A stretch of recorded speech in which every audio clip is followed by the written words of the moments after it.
Well, I'm not sure what happened to my open, but we're just going to go ahead and get started then, I guess. It's been one of those mornings, y'all. But what is good? Welcome to the Mission Ready Men briefing right here on the SHR Media Network, where we are training up warriors, not weaklings. Today is Tuesday, December 16th in the year of our Lord 2025.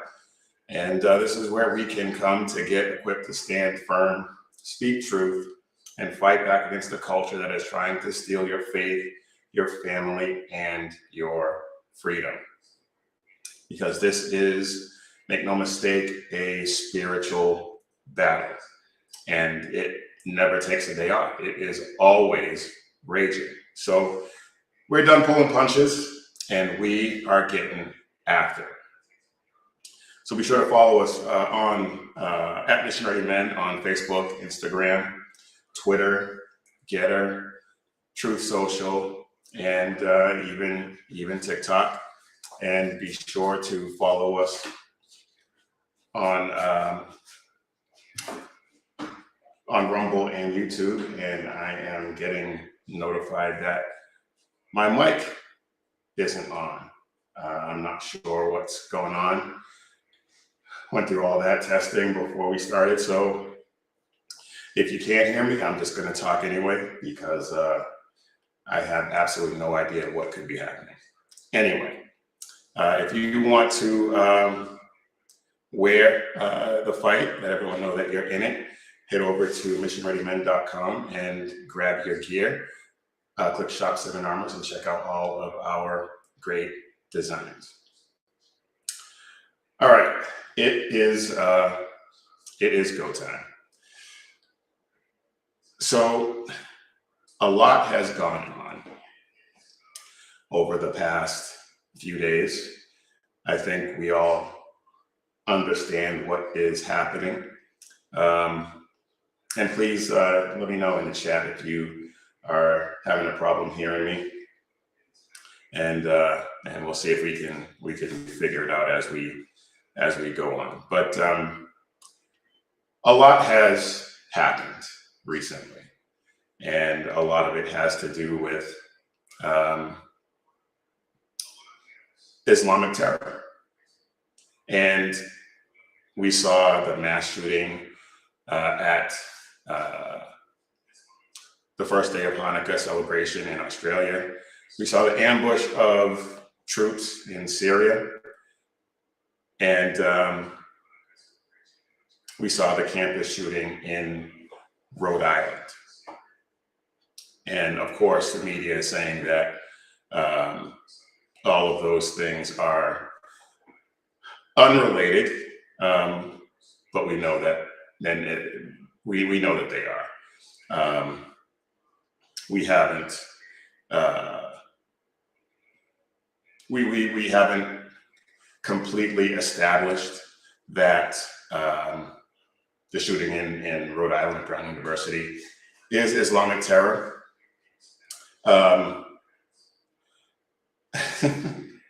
Yeah, and I'm getting messages that my mic is in the wrong input, but that's not what it's telling me. So we'll see if we can figure it out. But anyway, and if we can't, then feel free to find another show to watch right now.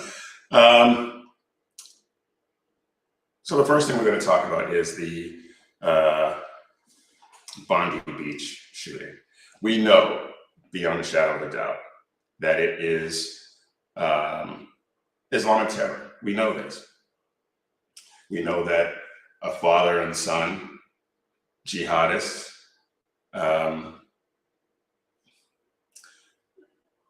we know that father and son jihadists got together on Bondi Beach and started opening fire. All right, hang on a second, and I'm going to see if we can figure out what's going on with my microphone, because everyone's telling me that I have an echo and that it's not the right input. So let's see.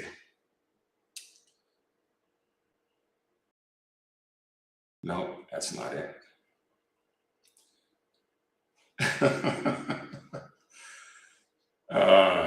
Yeah.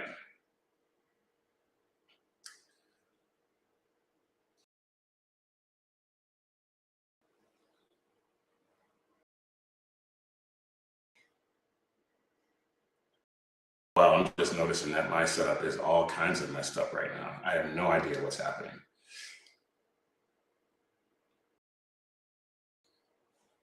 But you know what? I'm not gonna waste y'all's time trying to figure it out while you just sit here and watch me look confused on camera. So the show must go on. So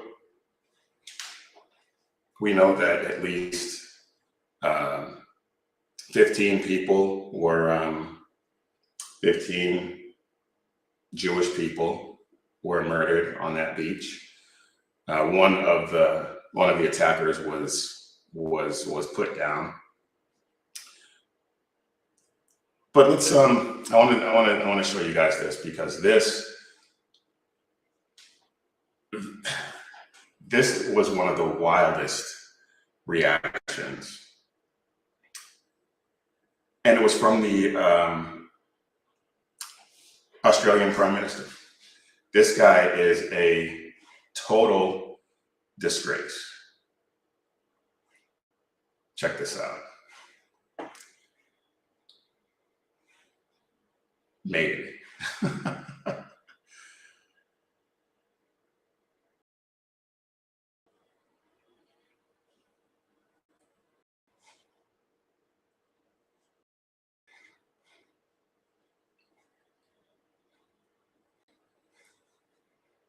Oh boy.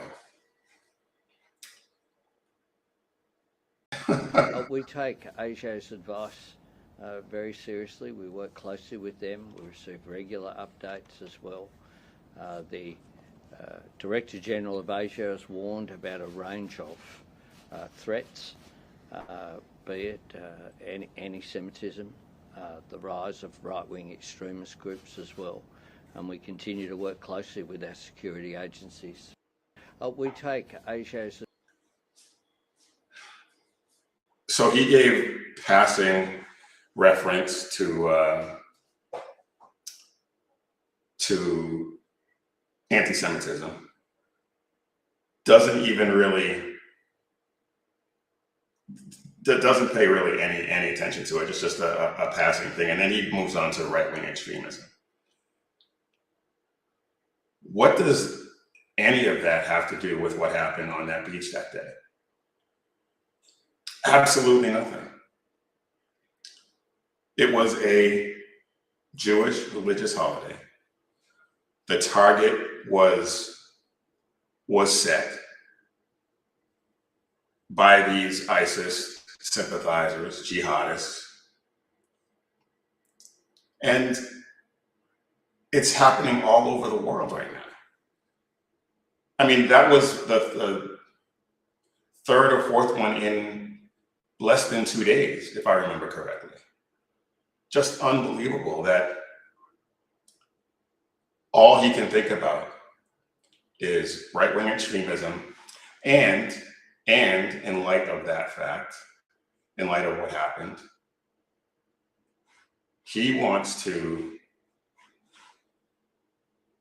enact even stricter gun laws. Listen to this madness.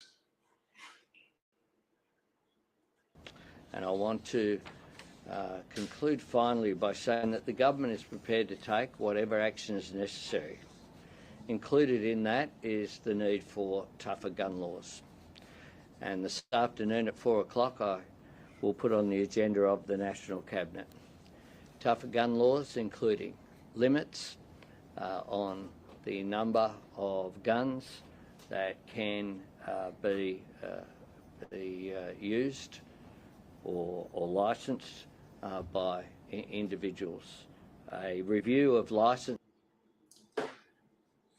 Because Australia has some of the most restrictive gun laws in the world.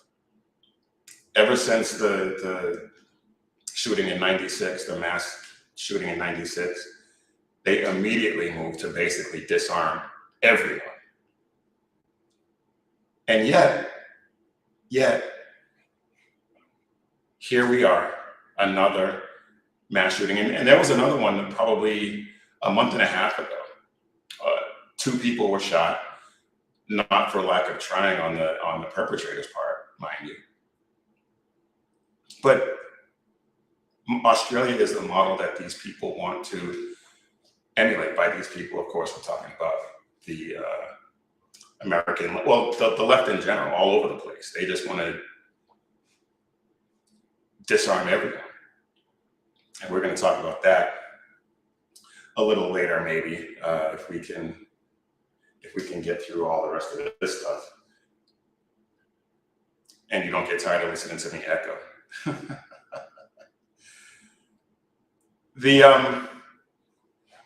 One of the attackers was stopped. One of the attackers was stopped by a civilian, an unarmed civilian, because of course in Australia, the only people who are armed are the criminals. And I guess the cops, even though it took them forever to show up, from what I understand. Apparently, there are witnesses, and I don't have the video to show you, but apparently there are a number of witnesses who said that it took the cops 8 to 10 minutes to show up. And then when they got there, they didn't act immediately. So there's that.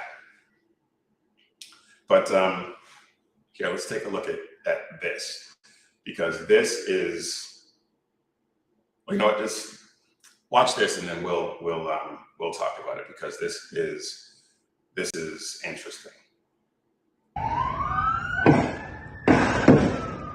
Oh! C'est un malade! Oh non, gros! Oh! Now, all right, you know what? Watch what happens next, because this would have gone down a lot differently in this country. Ouais, mais il y a son pote, il va se faire tirer dessus. Il est trop con, le mec qui a l'arme. He just let the guy walk away. Why? Well, because he is most likely thinking, if I shoot this guy, I'm going to end up in jail. Because Australia's laws are that ridiculous.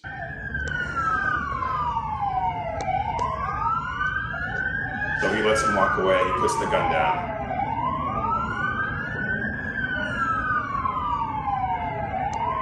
Le mec est hyper courageux. Oh. And then this guy throws a bottle at him. And the really sad thing is that if he had actually hit that guy with the bottle, there is a very good chance that he would have gone to jail. And we can get into Australia's laws. BZ had Jack Alexander on, and he ran down a whole list of ridiculous cases. A veteran died in jail for shooting someone breaking into his home. Just unbelievable. A woman who was HIV positive was charged for not warning her rapist that she was HIV positive, and then the rapist didn't get charged at all. A woman was defending herself against an attacker, stabbed him with scissors, and she was charged for stabbing him.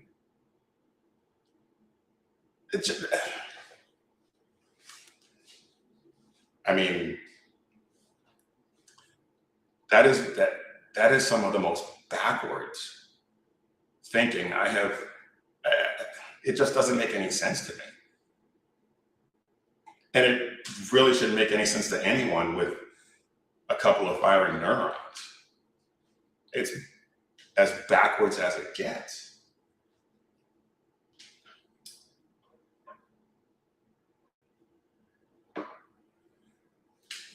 So we had that we had that shooting.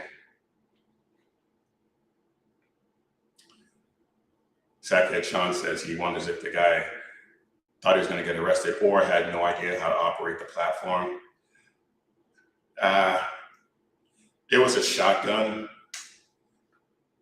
I find it hard to believe that a man that age wouldn't understand how to operate a shotgun. It's possible. It's possible. But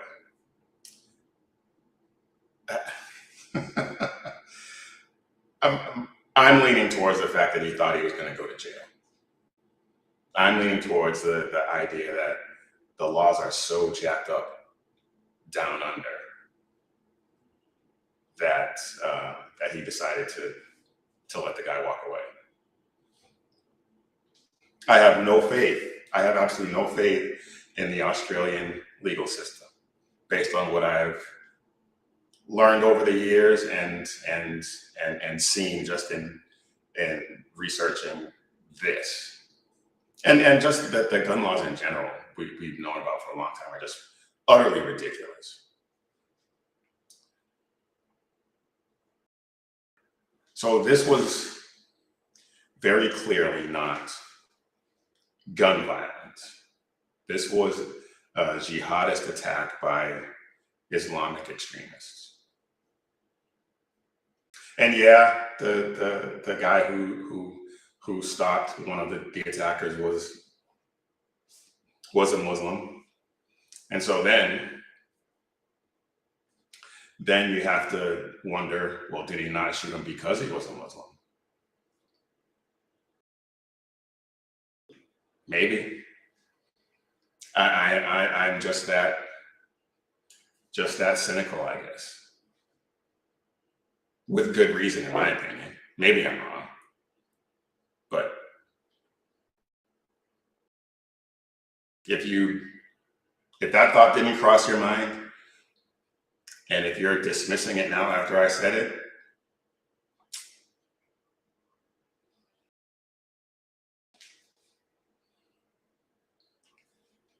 I hadn't heard that. Some are saying that he's a Lebanese Christian. I have not heard that. So if that's true, then maybe I was wrong. That does happen. Rare though it may be. So we had that, but we also had the soldiers ambushed in Syria. Soldiers and a civilian interpreter. Of course, our intelligence shows that this was an attacker linked to ISIS, and Syrian authorities say that they've arrested people connected to the ambush. I don't believe anything coming out of the Syrian regime. I don't believe any of it. That guy, the guy who's now in charge of Syria, is he is a jihadist, claims to be reformed. I don't buy that for a second, because they are allowed to lie. Takia, look it up. And so nothing that they say, nothing that he says, nothing that the Syrian regime says at this point to me is going to ring true. Nothing. I don't care how long it takes. I don't care if he pretends to be an ally for the next 15 years. I'm still going to be waiting for the other shoe to drop, because I just don't trust it. And if you do,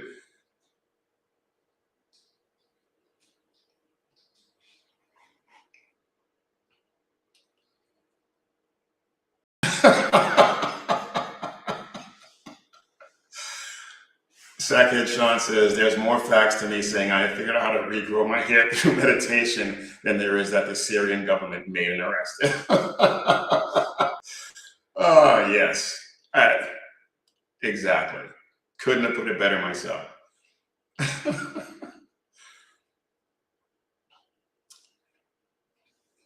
So we have this ambush of our soldiers in Syria by ISIS actors.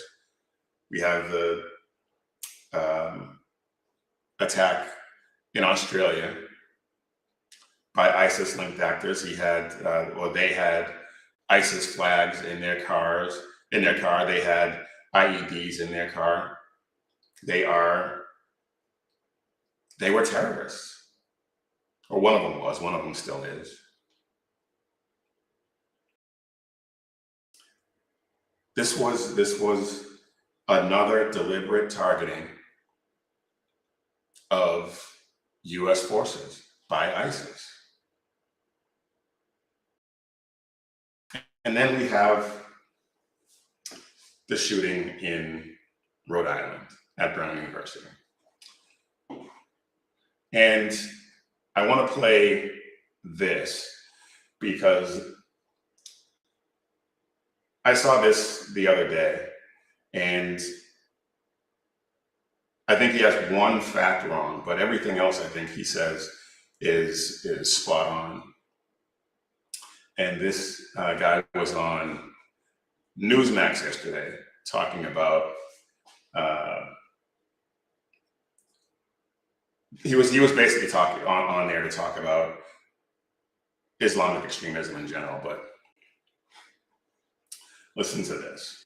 Joining us now is the national president of the Zionist Organization of America, Morton Klein. Good morning to you on this first day of Hanukkah, this targeted attack, taking 15 lives. It's just unspeakable. And it was not only two Muslims, not people, two Muslims who murdered. It's actually 16 or more Jews intentionally targeting Jews on Hanukkah. But at Brown University, the person who shot and killed 2 students and injured 9 others were screaming Allahu Akbar before he shot these people. I have friends at Brown University who told me that's what he was screaming. Yet this has not really been reported in the press. So likely it's another Muslim. And by Of course it is.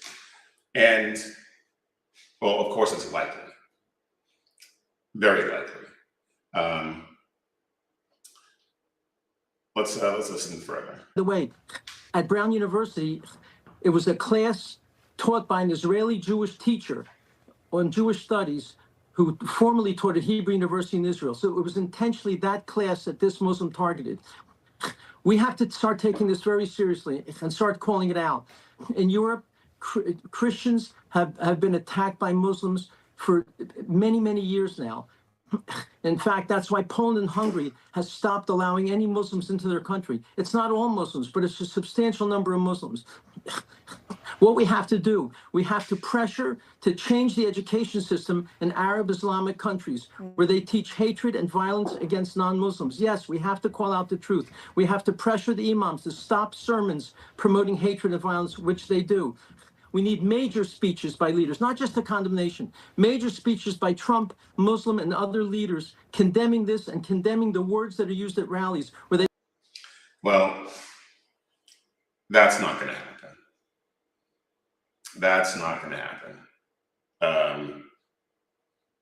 The speeches by Western leaders, yeah, that could happen, but there is absolutely no way that any pressure anyone brings to bear is going to get these Islamic leaders to stop teaching hatred of Christians and Jews. It's just not going to happen.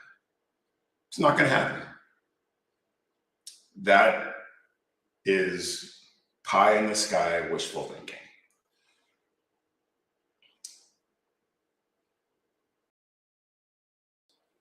So we can be fairly certain that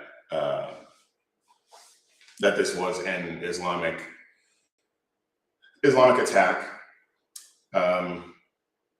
The class was being taught by someone who has ties to Israel and ties to Jewish studies at the university. that particular professor was not in the class at the time, but that's who was in charge. It was a TA who was leading the class at that time. And this occurred within days, if not hours, of these other two attacks, plus other ones that we might be able to talk about here in a second.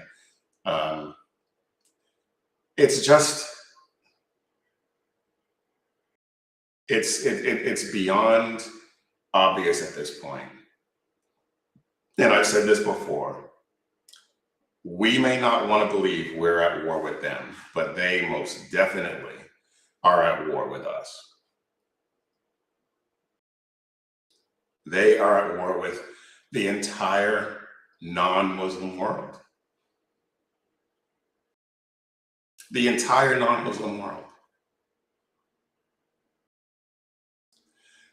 Now, there are places where stuff like this is not happening.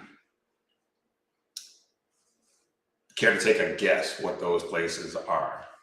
Where those places are?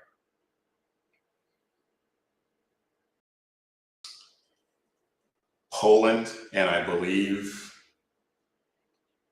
Hungary have completely stopped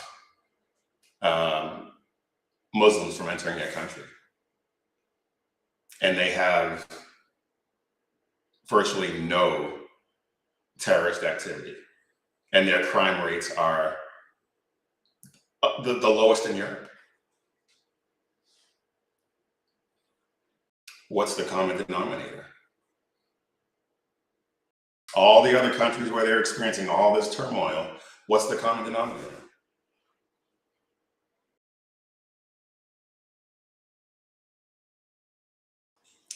Yeah, Poland and Hungary, they're safe and they're hated by the EU. Gee, I wonder why. I wonder why. I don't wonder why. I know exactly why.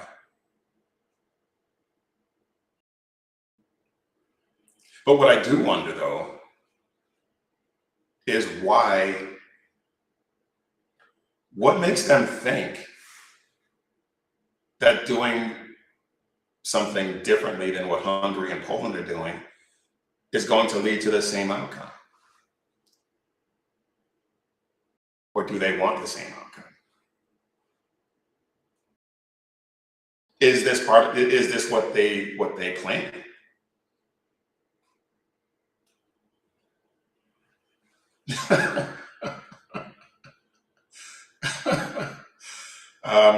We do not have a welfare program here, BZ. Sorry to disappoint.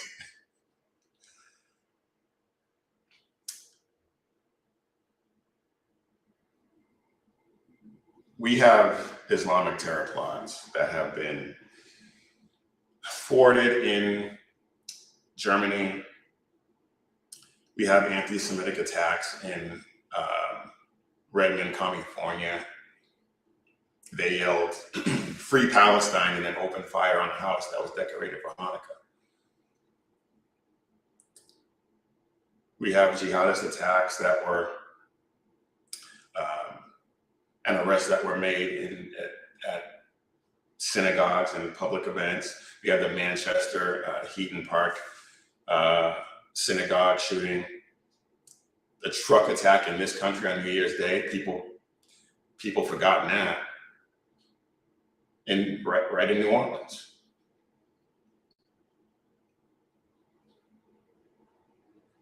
I know President Trump has said that ISIS was defeated, but I think we all knew that they were just regrouping. Just like Hamas in Gaza.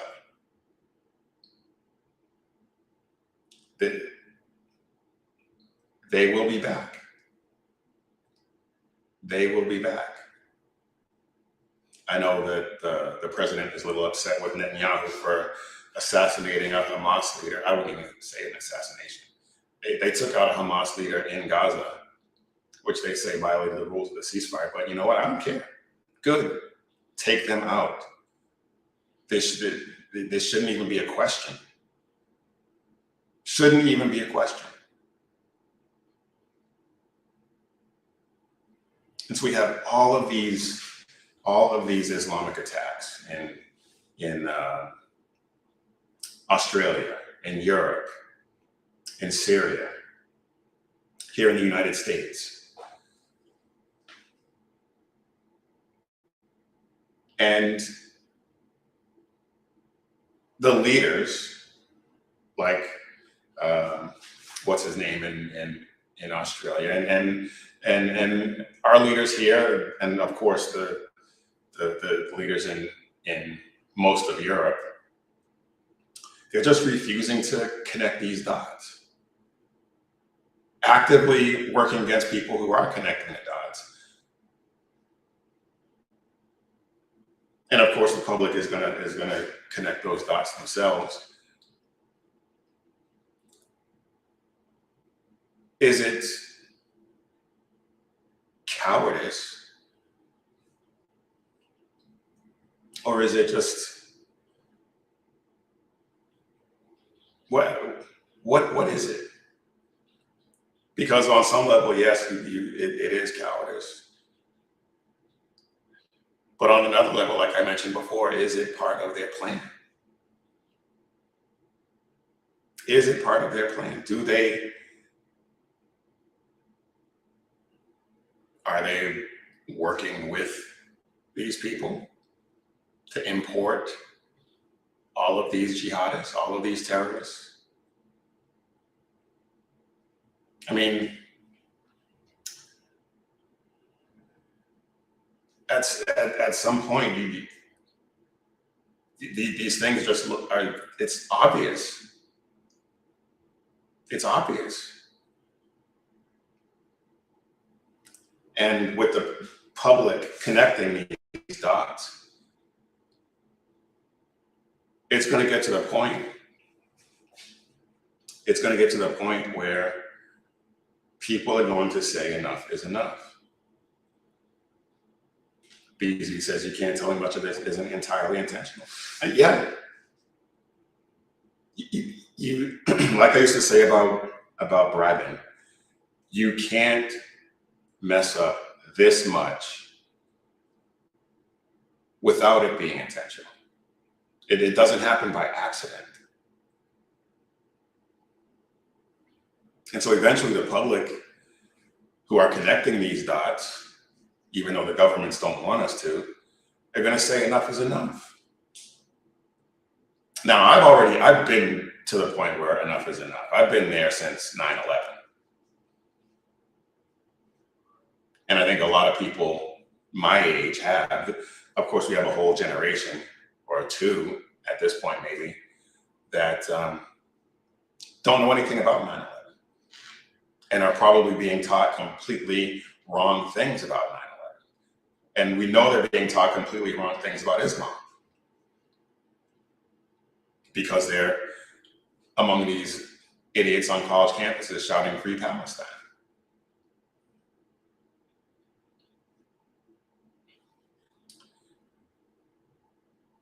I think we are getting closer and closer to the day when people are going to rise up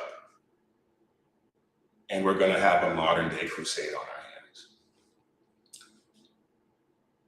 I didn't want to think that was possible. I didn't want to think that was within the realm of possibility 10 years ago. I was like, this is gonna calm down. We're gonna figure this out. I don't think that anymore. I think at some point soon, sooner rather than later, there is going to be something of a crusade going on. Because if that doesn't happen, if that does not happen,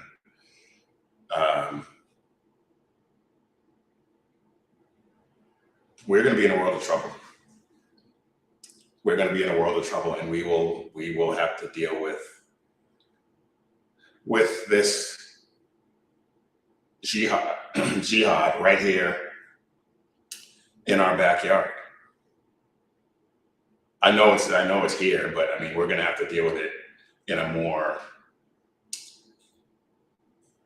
direct fashion, if you get my drift.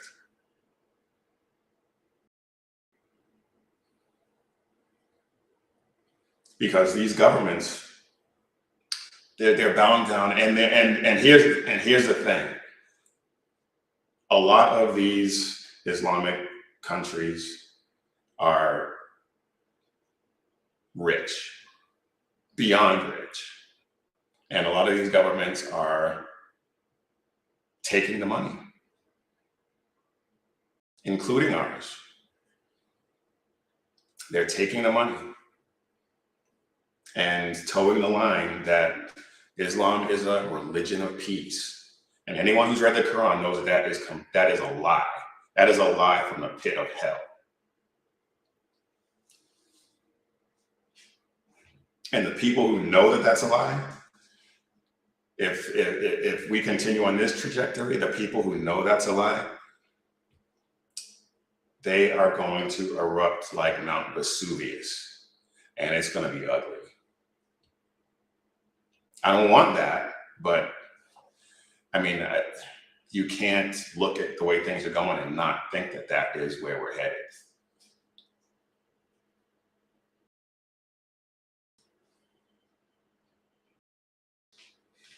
All right. I want to move on because there's something else that happened over the weekend. And I didn't want to talk about it. I really didn't. It was because I don't get into, I don't, celebrity deaths are not something, even when they're heinously murdered, like Rob Reiner was. It's not something that I really want to deal with.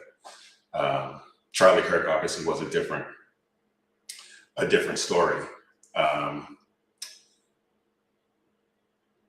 But obviously Rob Reiner was killed, and the story is that Reiner and his wife were killed by their son. And President Trump had an interesting take on it. I'm not going to read the whole statement, but he said that Rob Reiner was a tortured and struggling and once very talented director, and some of his movies are some of my favorite movies. A Few Good Men is a great movie.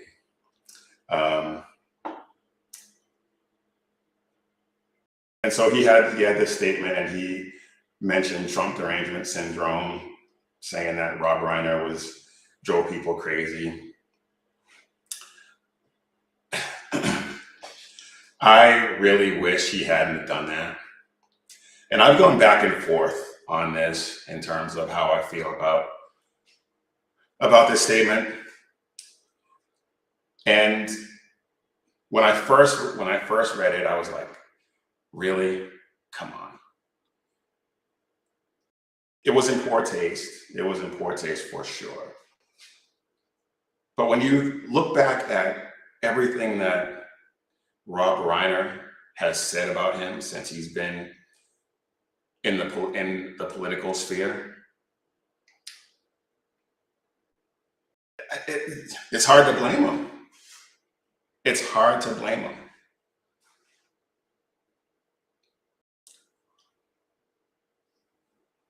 Yeah, he should have kept a lid on it. I agree. It was in totally poor taste. But the left is saying that he is mocking his death. And as I said, it's in poor taste, but it doesn't read to me like mocking. And here's his reaction to being asked about it.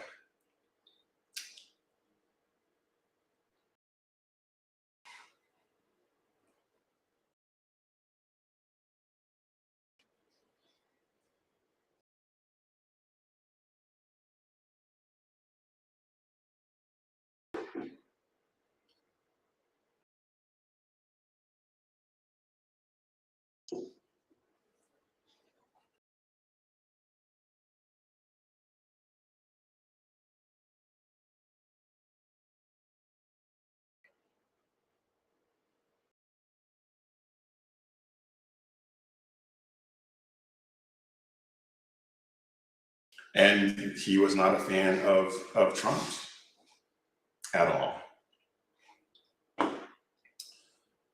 And so it was personal between them. He didn't like Rob Reiner. Rob Reiner didn't like him.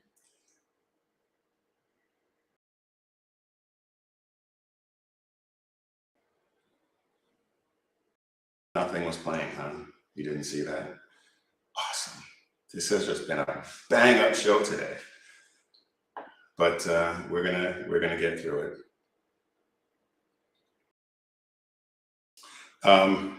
So yeah,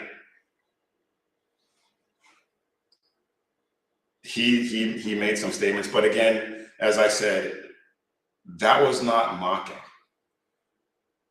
And you're not going to see this, despite what the left says, because conservatives have condemned what Trump said, and again, I think he shouldn't have done it, but I understand why he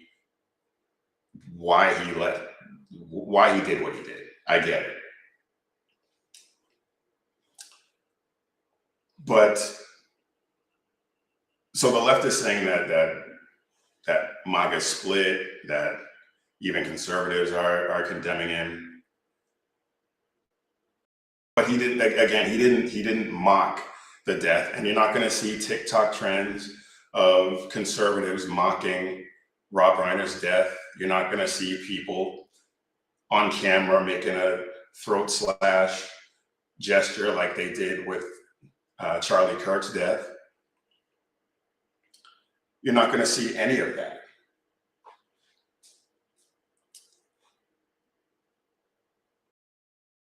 You're not going to see people like what happened with Kyle Kalinske, Crystal Ball's cuck husband, posting the Erica Kirk grifter costume. You're not going to see that. Everything that I ever saw online about Rob Reiner's death from conservatives was condolences, was prayers. You didn't see any of that from leftists. And they wanted us to, when Charlie Kirk was assassinated, they refused to acknowledge that it was a tragedy. So many leftists said that he brought it on himself because of his rhetoric. This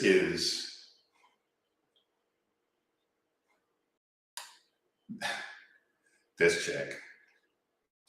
Just listen to this, and hopefully you hear it. You know, a lot of people are out there trying to portray Charlie Kirk as if he was spreading pixie dust around the country.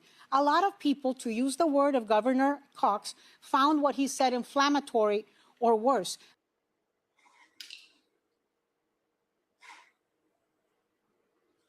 So and she is representative of the left when it came to reactions on Charlie Kirk's death.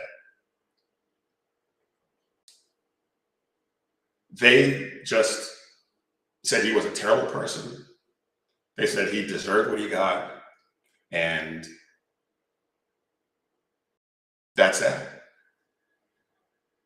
Too bad, so sad. Now Erica Kirk is a grifter and all this other nonsense. But listen to Ana Navarro now in this instance.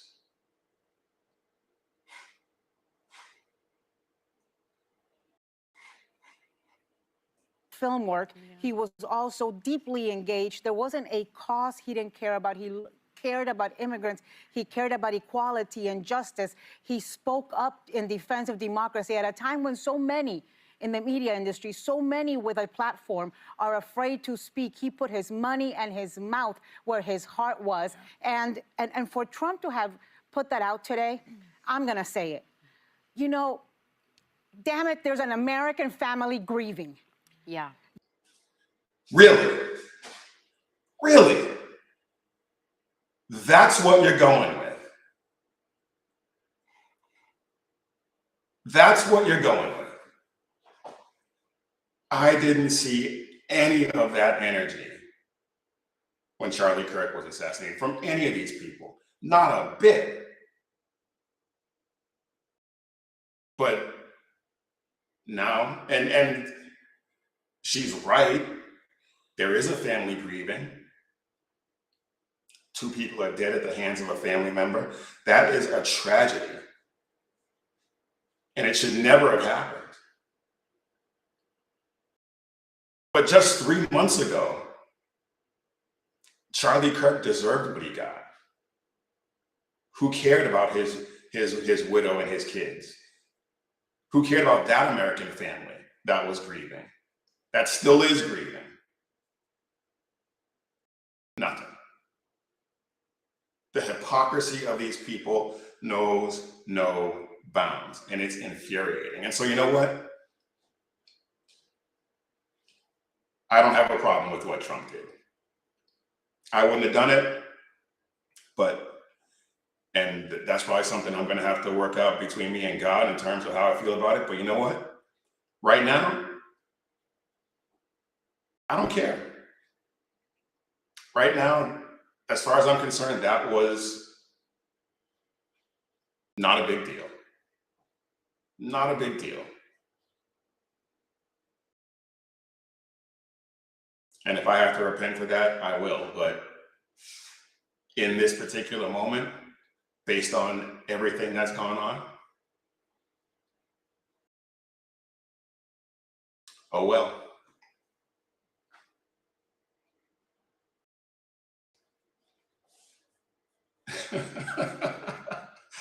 Sackhead Sean says the hypocrisy is so thick you have to cook it for 5 minutes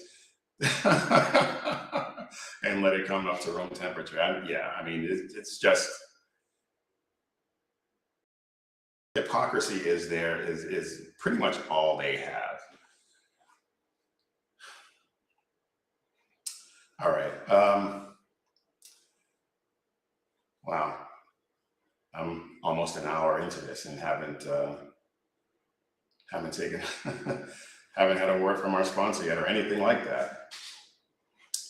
But so let's go ahead and do that.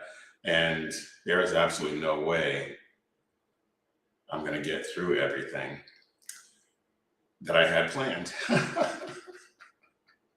Not even close. So let's go ahead and get a word in from our sponsor for today. And our sponsor is Carry Girl Gear. And Christmas is fast approaching. And we have a ton of great gifts. Maybe if you order right now, you might possibly, there are no guarantees at this point. Maybe you'll get it by Christmas, but maybe not. But regardless, it's still a great gift for any time of year. The Carry Girl Tea Club has now gone public. All of the T-shirts that were in the Carry Girl Tea Club are now available for anyone to purchase, and there's some great ones. And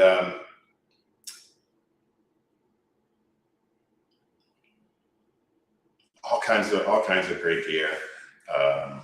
And if you buy a gift card, a $100 gift card, you can get $25 for free at carrygirl.com. So you buy a $100 gift card, you get $125. And check out some of the newest designs here. These are, I've seen these. These are really cool. They look like they were raised because they are. Check all of these out. And the Pretty On Point tumbler is still available. There's no more personalization at this point, but it's still a great tumbler. The Grace collection, just perfect holiday gifts, drinkware, perfect gifts for any time of year, really. So head over to carrygirl.com and check out everything that we got going on over there. Range gear, just all kinds of good stuff. And then, of course, there is the men's collection, 7 Armors.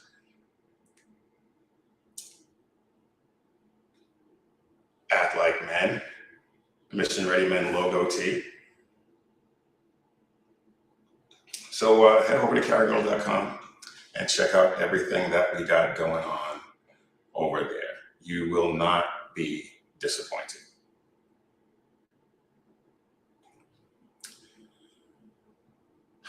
All right, y'all.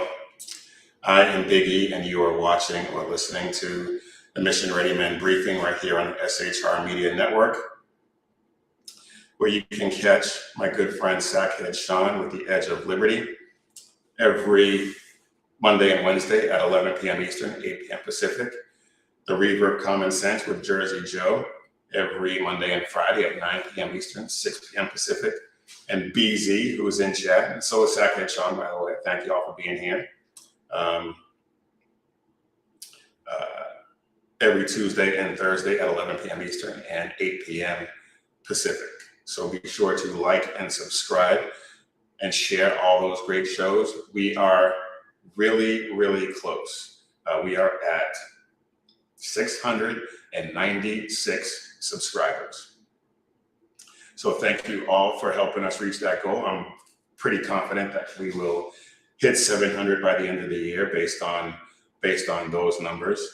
And in case you missed it yesterday, Sackhead Sean had a long form interview with Lisa Ekman, and he'll be playing part 2 of that interview tonight before BZ show. So be sure to check that out. It was a great conversation. I'm looking forward to part 2 tonight. All right, now back to our regularly scheduled programming, and we'll see if we can motor through some of this, because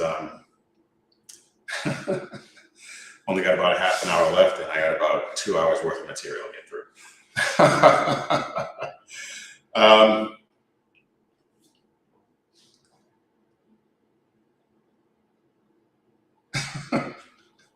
Yes, time zones are hard. I agree. I mess them up all the time. Anyway, I wrote an article on SHR Media about the Second Amendment, the history and the purpose of the Second Amendment, and I went pretty deep into the history and tradition of the Second Amendment, why we have it, and things like that. So please go check that out. It's about a 20-minute read, maybe a little longer, depending on how quickly or slowly you read, but it's worth it, if I do say so myself. But the Second Amendment exists for times like this. After a mass shooting, after a horrific crime, there's always this call to end the violence, and there's always this call to take the guns away. We just saw it in Australia. The Prime Minister is trying to enact even stricter laws than the ones that are already on the books over there. It's insane. And it's deadly. It's cost people lives. I mean, just imagine. We've seen so many different angles of the attack on Bondi Beach. Just imagine if one of those people, I mean, we saw the guy who took down he stopped one of the shooters. But just imagine if one of them had a gun and was able to defend those people and fire back. The death toll could have been a lot less.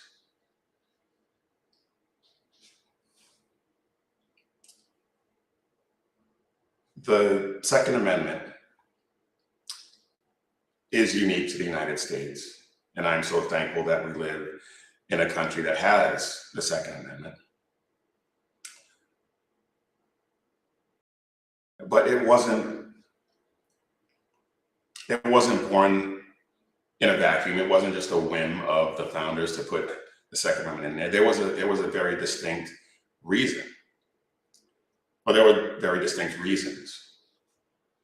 One of which obviously was to fight tyranny, like they just did. And one of the others obviously is self-defense.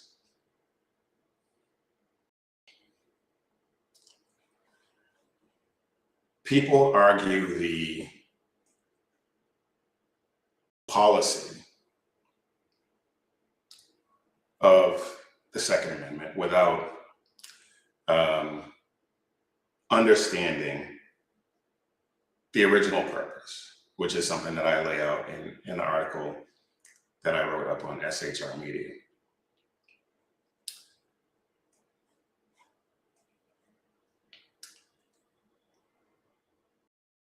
You can't, let's see, how do I put this? One side argues history, data, facts, and the other argues from feelings. Feelings and manipulated data to get people to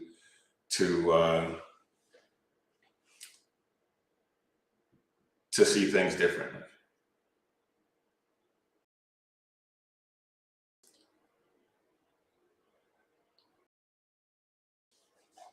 What we're seeing right now, and there's so much we could get into with the Second Amendment, but what we're seeing right now with these jihadists wreaking havoc all over the world is one of the things that the founders gave us this Second Amendment to protect ourselves against. Tyrannical government, yes, that was first and foremost. But also to protect ourselves against crime, against terror. The founders were well aware of Islam. Thomas Jefferson owned the Quran because he wanted to understand this threat that they saw back then, hundreds of years ago. Because even back then, there was a long history of Islamic terror. The Crusades, Islam enslaving and beheading people all over the Middle East and in Europe. This was not a foreign idea. This was something that they knew was a threat.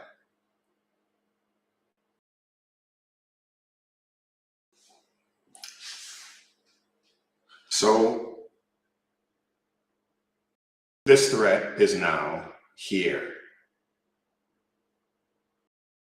No, I shouldn't say is now here. It has been here. We've just allowed it to metastasize. I did a show not too long ago, it's been a few months now, where I showed an animation of all of the mosques that have been built in and around the Dallas-Fort Worth area. And I want to say it was something like, I can't remember the number off the top of my head at this point, but it was entirely too many. We had to have the Epic City debacle that's still going on. They're still fighting that.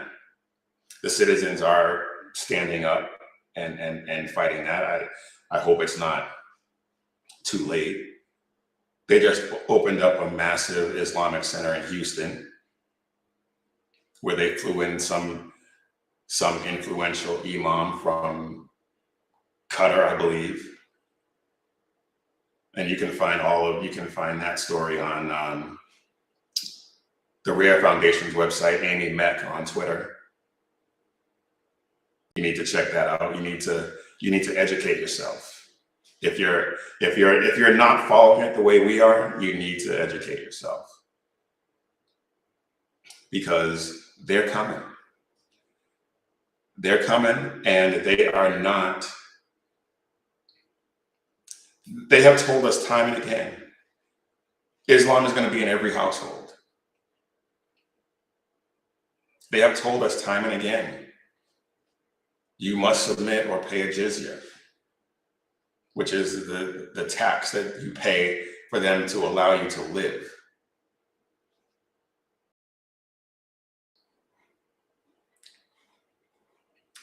It is serious.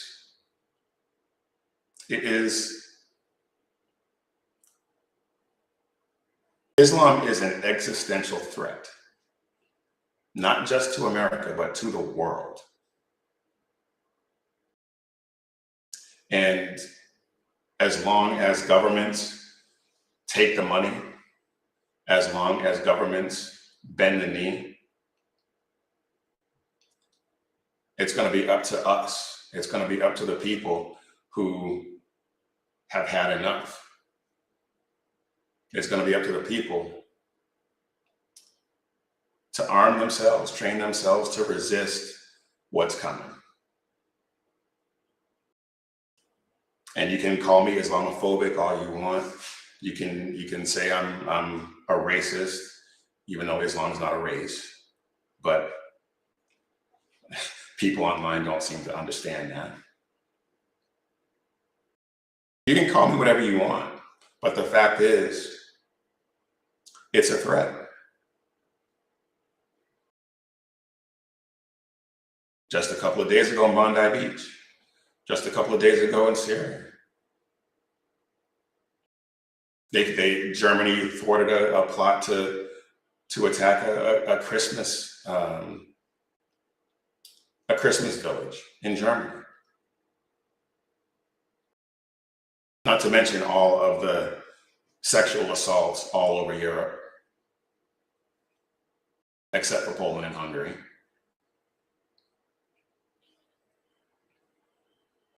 So if you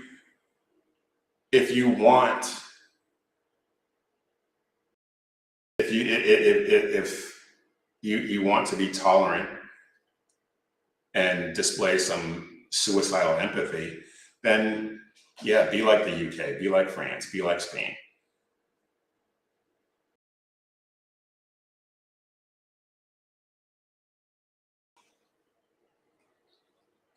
BZ says, at this point, labeling me and you is completely immaterial. We couldn't care less. We see the Muzzy threats. Well, absolutely. We see the threats. We have seen the threats. We've been telling people about the threats. They don't care. They take the money and let them build mosques all over the place. They tell us they're going to outbreed us. They tell us they're going to impose Sharia law.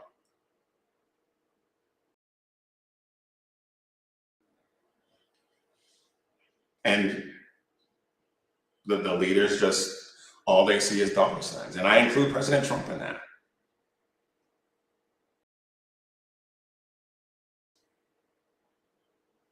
He thinks that money and prosperity is going to solve everything, but it's not.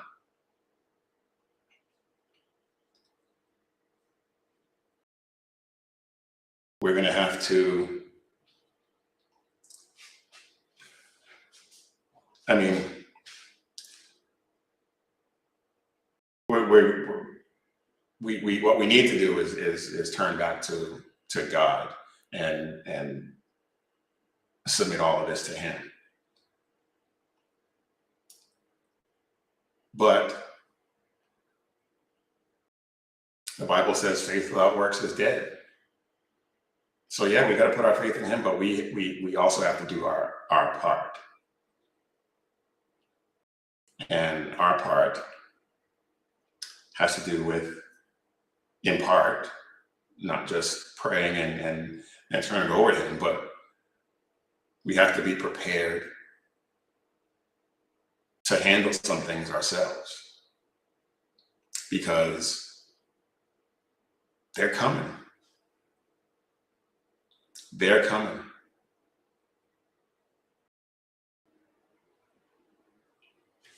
BZ says Islam demands submission. Yes, Islam means submission. Exactly, BZ.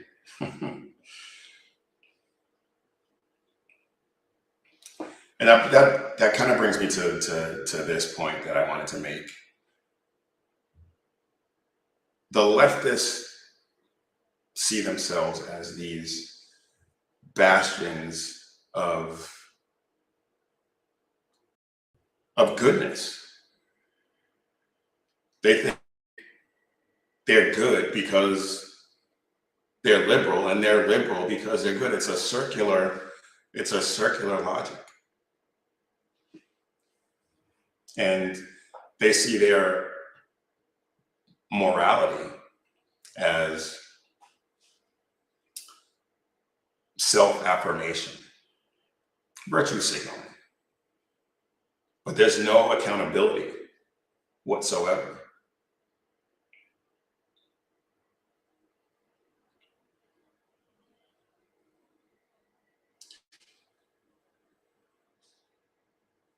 Here's the thing that people do not want to acknowledge. They find it uncomfortable, but I'm going to say it anyway.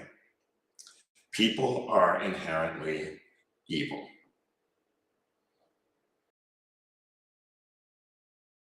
We all have the capacity to commit heinous acts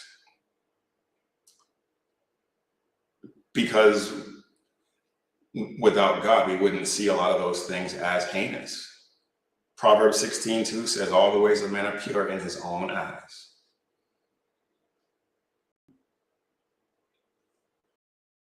When your morality is separated from God, you can define it however you want, because there's no limiting principle. Whatever you think is good is good. Jeremiah 17:9 says, the heart is deceitful above all things and desperately wicked.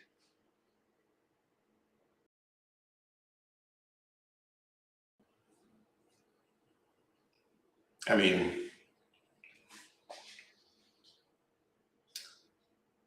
look at trans ideology. Perfect example. If it makes you feel good, do it. If your mental health dictates that you have to cut off perfectly healthy body parts in order to affirm your identity, go ahead and do it.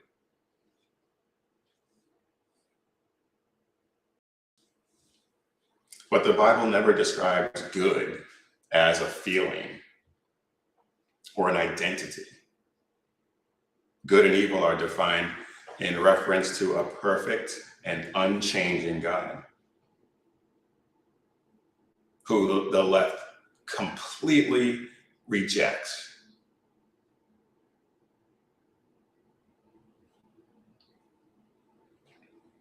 So morality separate from God, compassion separate from God, it becomes a virtue signal.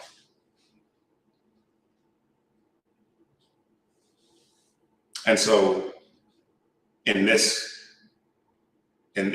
ridiculous worldview, supporting Palestinians, being sympathetic to Islam, claiming to fight Islamophobia, is one of the most dangerous symbols of leftist moral virtue, rather than a position grounded in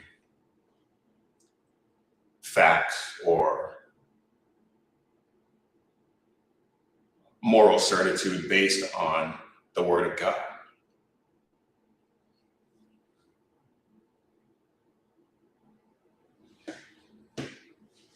These causes like Palestine and trans ideology and all the rest of it is just self-validation.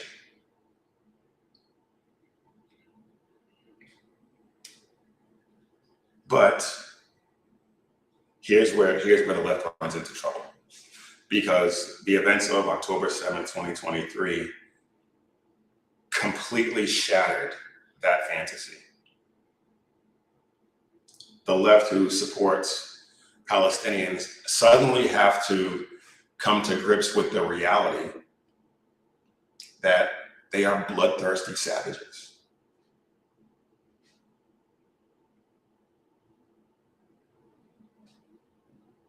They invaded Israel, slaughtered civilians, women and children, in such a horrific way that normal people can't even really wrap their minds around it. People who have seen the footage that they took as they were committing these atrocities say that it's forever changed them. They can't even wrap their minds around what they saw. Slaughtered, raped women, beheaded children, burned alive babies.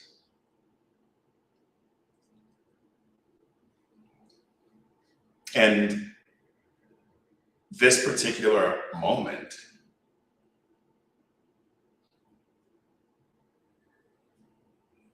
shows them the existential threat to their ridiculous progressive worldview.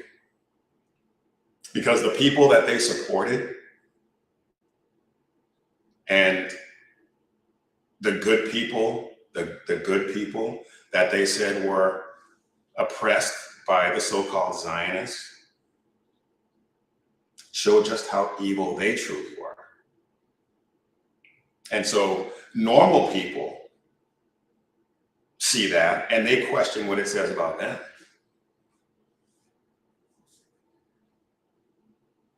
But of course, they're good leftists, so they can't have that.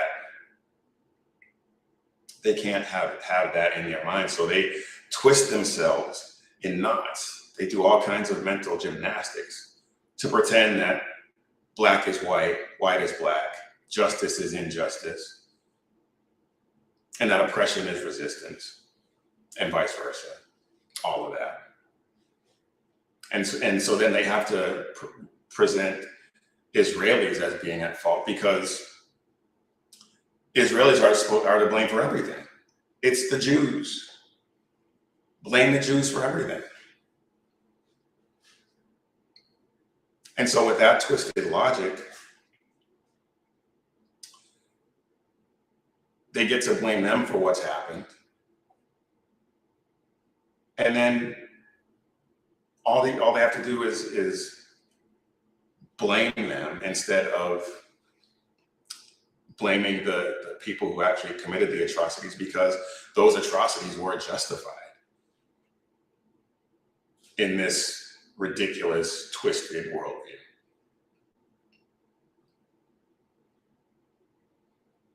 Isaiah 5:20 says, "Woe to those who call evil good and good evil, who put darkness for light and light for darkness, who put bitter for sweet and sweet for bitter." That's exactly what they're doing. And so if they break through their cognitive dissonance, I guess, if they actually come to grips with the fact that they were supporting this evil regime, what does that say about them? And of course, they don't want to grapple with that. So they just project. Because if they grapple with that, then they have to admit that they were wrong. And we know that the left will never, ever do that.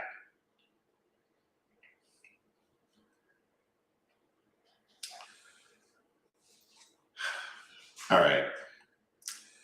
That's enough of that. I had a couple other things I wanted to talk about, but I'm not gonna get into that now. We only got about 13 minutes left. And I wanted to I saw this the other day, and I wanted to talk about it. And let me see if I can pull it up, because I first heard this and then I actually saw it. And all I could think was, wow, just the utter ridiculousness, the utter ridiculousness of what this person said was just off the charts. I really couldn't believe it. Could not believe it. Even from this guy who has said some really stupid, ridiculous things. But check this out. And of course, I'm going to say a few words about the terrible shooting in Sydney, Australia. Okay? So, and first, of course, as I always say, no matter what, go Bills. They beat the Patriots today. It's a big deal. Really? But first, you're going to talk about the horrific events that happened in Australia. But first, go Bills. Really?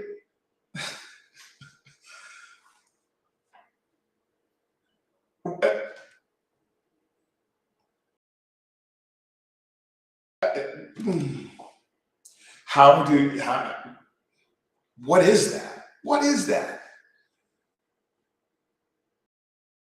You're gonna subjugate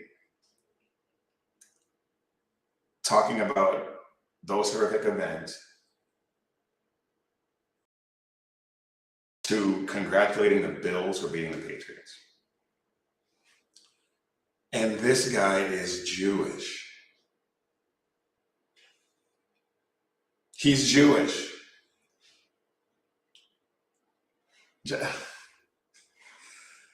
These people are utterly ridiculous.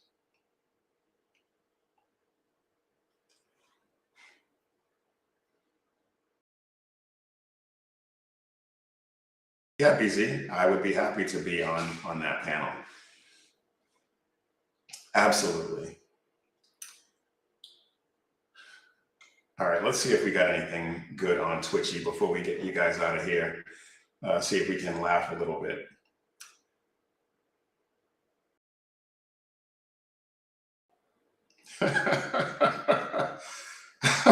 I'm laughing because Twitchy has this picture of AOC with her crazy eyes from when she first got into office, and just it cracks me up every time I see it. Oh boy.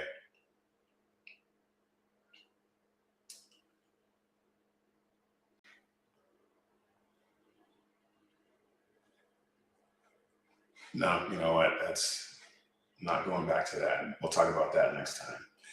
Let's see what Gavin Newsom has to say.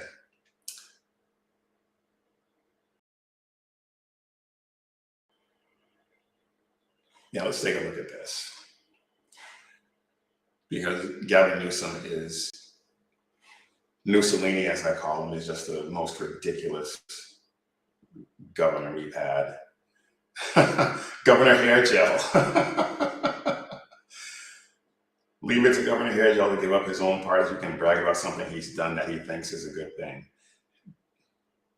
Has he done anything good in the state of California? I can't think of anything. I know Sackhead Sean and BZ. Well, Sean's still there. BZ spent a lot of time there. Maybe you can tell me something that he did that was good. I can't think of anything. Not for the state anyway, for other people's, for his and other people's bank accounts, yeah. But perhaps he missed the Democratic memo reminding their members to lie about giving illegals taxpayer money. Oh boy, so what did he do now?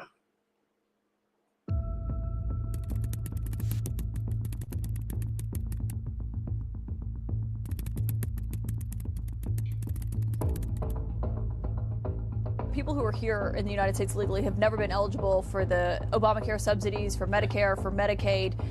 So what exactly are you saying that they're trying to do when you talk about giving free health care? So just as a point of fact, it's against the law for non-citizens to get those subsidies. Undocumented immigrants, as you know, are actually ineligible for wrong. federal health care. No, let me correct you. Let me say it, Yeah. then you can talk, okay? Right now, undocumented immigrants are not eligible for federal health care programs. Democrats, as you heard, say they're not trying to change that. That is a bold-faced lie, and it really shows how desperate they are. And just as you said, Margaret, no zero federal dollars can go to undocumented. I think we all know that that is a total lie. But let's see what Documented immigrants through Medicare. Democrats are not trying to change that.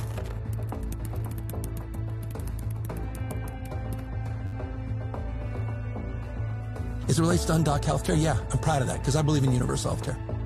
You know, others may say it, I get it. First state in the country, regardless of pre-existing conditions, ability to pay, and regardless of your immigration status. I promised that. I promoted it. I ran 3 times on it. I did it when I was mayor. People know who I am.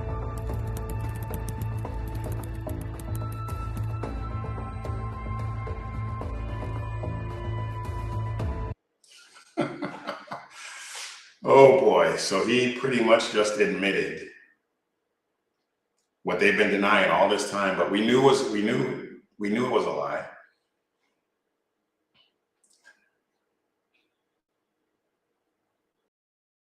And BZ says, and that shows you how they lie, because the federal dollars are used for state systems that provide free health care for illegal invaders.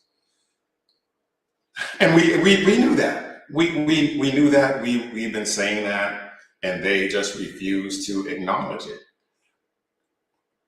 And Gavin Newsom just admitted to it.